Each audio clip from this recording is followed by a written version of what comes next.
What we're going to look at in this video is these two principles, following our throw and looking for the return pass. Both after we throw it, look for the return pass, and after you catch it, look to make the return pass. We'll also see how these two principles um, relate to the vision pivot principle that we covered last week, and how implementing vision pivots consistently will actually lead to easier and more frequent return passes slash dribbles. So first thing we're going to check out here is how using and utilizing our return passes will help us out on the sideline because again, that was and is our main failure in motion is our tendency to get stuck on the sideline after we lose momentum and get a pressure turnover there. So let's see what Brogan does very well to get us off the sideline using throw and go technique while his receiver, who I think is Ducky, looks for the return pass, right? So this is literally the first clip in our TCNJ game.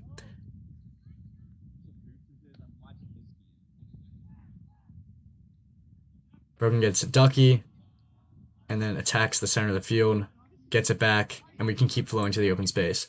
So something that we don't often do is the follow through here because we get this pass a lot, right? This kind of like back into the behind the disc space. It's usually free because the defender would rather that pass than Ducky being able to beat him forward, right? So we get this pass a lot. What we don't do a lot is what Brogan does here, which is looking for the return pass, right? He throws it to Ducky and he's like, I can get this back, and he can get it back with momentum going towards the center of the field, right? Where once he catches it here, we'll have all of this space to make future passes, right? A lot of pressure gets taken off when we're in the center of the field. So let's watch that again. And easy pass to the center of the field. And because we have so much momentum, right? Brogan is no longer catching it stationary. Um, Now we can get a super free pass open to Duffy where we were just here and now we're all the way on this side of the field because we were able to attack after we threw it. Right. Easy free pass to Duffy. And we get a couple off after this.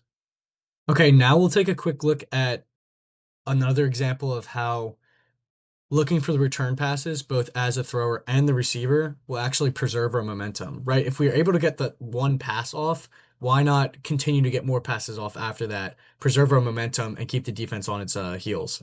So we'll watch, I think this is Sebastian, catch from one of the thrashes here, right? Catches it, but instead of keeping his eyes on his previous thrower, right? We get a look upfield and away. I don't hate this look, to be honest. Towards the center of the field, towards the valuable space. But you can see, I believe this is Luke. Um, Luke is calling for the disc, right? The thrower is looking for the return pass. This is an instant where the receiver needs to be looking for the return pass too. Because if he had been able to get that, hold on.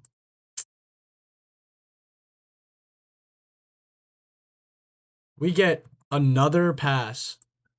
He catches it right here. We get another pass with forward momentum facing the center of the field. Um, so Seabass caught it looking this way, right? And had to make the turn to face the valuable space. But imagine if we can get another pass facing that space. He just needs to be looking for it. So here we'll take a look at how that vision pivot can come into play and induce give and goes slash return passes.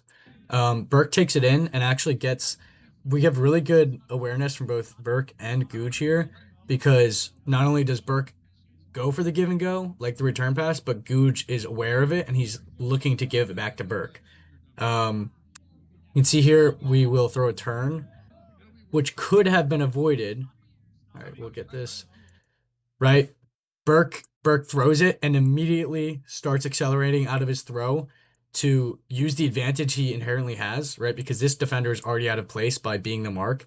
Burke accelerates out and looks to get the disc back, and Googe acknowledges that by doing an inward turn here, right? A vision pivot, and he keeps his previous thrower in his vision the entire time he's pivoting so that he can see Burke's cut developing, right? Once he sees that, easy pass to get off. Boom. Burke actually also does a vision pivot here. It's a little quick, but he's able to keep Googe in his view this entire time. Um, then from here, we get another pass off to Burke, or not Burke, Brogan, and this is where a vision pivot would have been monumental in order to get us back off the sideline, right? Brogan catches it here, and he's not looking for a return pass from Burke immediately, right? He's looking upfield on the sideline area immediately. We want to be keeping our previous thrower in vision when we're pivoting. Again, that would be an inward turn here, an inward pivot, a vision pivot.